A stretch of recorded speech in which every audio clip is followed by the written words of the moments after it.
మనసులో చాలా ఈర్ష్య ఇంకా కుళ్ళు పెట్టుకొని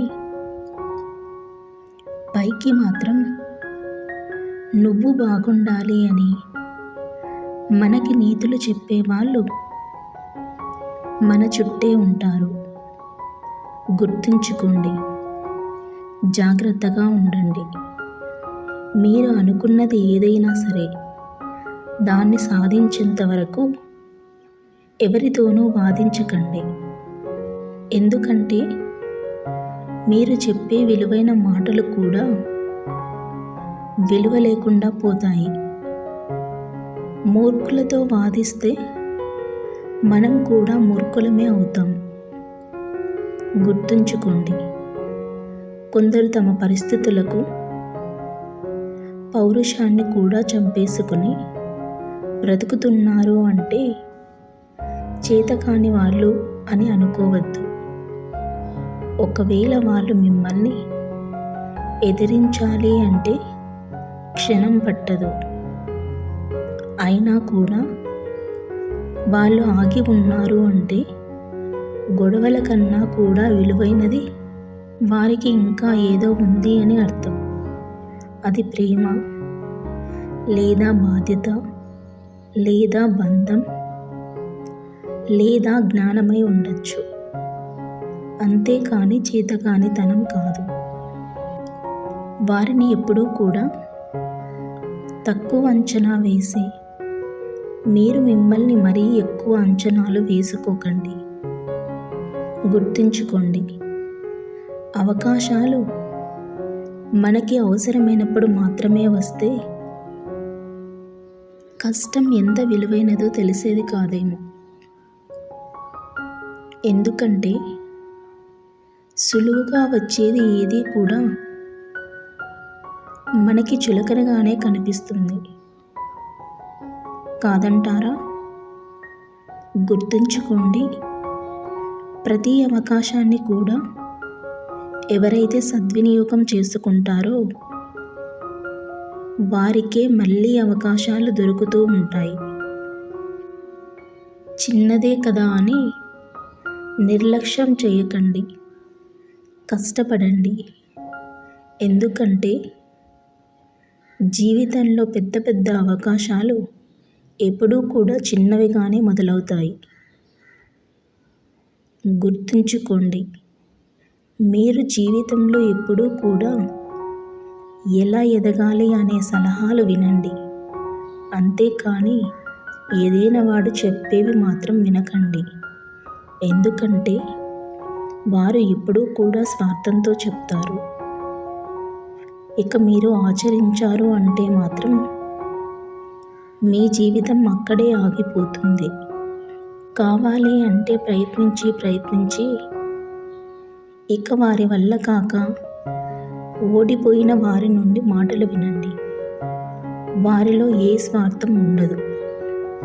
ఎందుకంటే వారు మీలో వారిని చూసుకుంటారు కాబట్టి, వారి వల్ల మీరు ఎదుగుతారు కాబట్టి, వారే ఎదిగినంతగా గర్వపడతారు కాబట్టి, కనీసం వారి యొక్క కష్టం, వారి యొక్క అనుభవం మరొకరికి ఉపయోగపడుతుంది అంటే అదే చాలు అనుకుంటారు. ఇక ఎదిగిన వారి సలహాలు ఏ ఉద్దేశంలో ఉంటాయి అంటే మీరు వారి దగ్గరే నేర్చుకొని తొక్కేస్తారు అని, తర్వాత మీరు వారిని లెక్క చేయరు అని, ఇక అందువల్ల వారి యొక్క గౌరవం దెబ్బతింటుంది అని, భవిష్యత్తులో వారికి పోటీ వస్తారు అని భయపడుతూ స్వార్థంగా ఆలోచిస్తూ ఉంటారు. ఇక కొందరు ఇలా కూడా అనుకుంటూ ఉంటారు, మీరు ఇంతకుముందు ఏదీ సాధించలేదు కాబట్టి మీరు అసమర్థులు, వీరితో నాకేంటి అని చులకనగా కూడా చూసేవారుంటారు. గుర్తుంచుకోండి, ఎదిగిన వారికి పేరు కేవలం జీవితంలో ఎదిగిన వారిగానే పిలువబడుతుంది. కానీ గొప్పవారిగా పిలువబడాలి అంటే ఇక అందుకు మంచి మనసు ఉండాలి. జాలి హృదయం ఇంకా కరుణ ఉండాలి. మంచి కర్మలు చేసి ఉండాలి. గుర్తుంచుకోండి, జీవితంలో ఎవరికైతే పతనం ప్రారంభం అవుతుందో వారు పొగరుతో విర్రవీగుతూ ఉంటారు. విర్రవీగినంత మాత్రాన వీరులు అవ్వలేరు. గుర్తుంచుకోండి, విలువలు అంతమైన చోట వినాశనం తప్పదని అర్థమైందనుకుంటా. మనలో గొప్ప కళ కూడా బయటపడటానికి ఒక సమయం ఖచ్చితంగా వస్తుంది. అప్పటి వరకు నిన్ను అందరూ ఎలా అనుకున్నా సరే వారిని ఎవరిని పట్టించుకోకండి. విశ్వాసంతో ఉండండి. మనసుకు శిక్షలు వేసుకుంటూ ఆశలు చంపుకుంటూ ఆశయాలను వదిలేయకండి. సంపాదిస్తున్న డబ్బులు ఎప్పుడైనా మిమ్మల్ని ఇలా అడిగాయా మీరు ఎప్పుడు సంతోషంగా ఉంటారు అని? అందుకు కొందరి సమాధానం ఎలా ఉంటుంది అంటే, నా సంతోషం కన్నా నీ వల్ల నా కుటుంబం సంతోషంగా ఉండాలి, నాకది చాలు అని అర్థమైందనుకుంటా. అందుకే ఈ ప్రపంచంలో డబ్బులు మోసేవాడు కాదు, బాధ్యతలు మోసేవాడే గొప్పవాడు.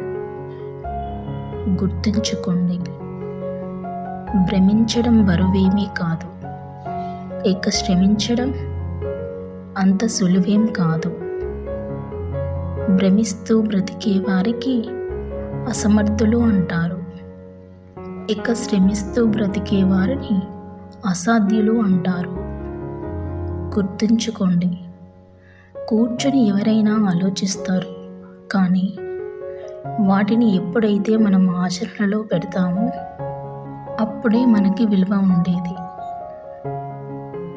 గుర్తుంచుకోండి, ఈ ప్రపంచం నిన్ను గుర్తించాలి అంటే నిన్ను నువ్వు అద్భుతంగా మార్చుకో. ఎందుకంటే అద్భుతానికి అందరూ అభిమానులు కాబట్టి.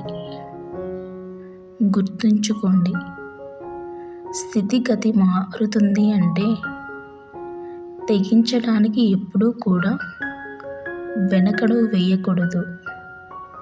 ధైర్యంగా ఎదుర్కోండి.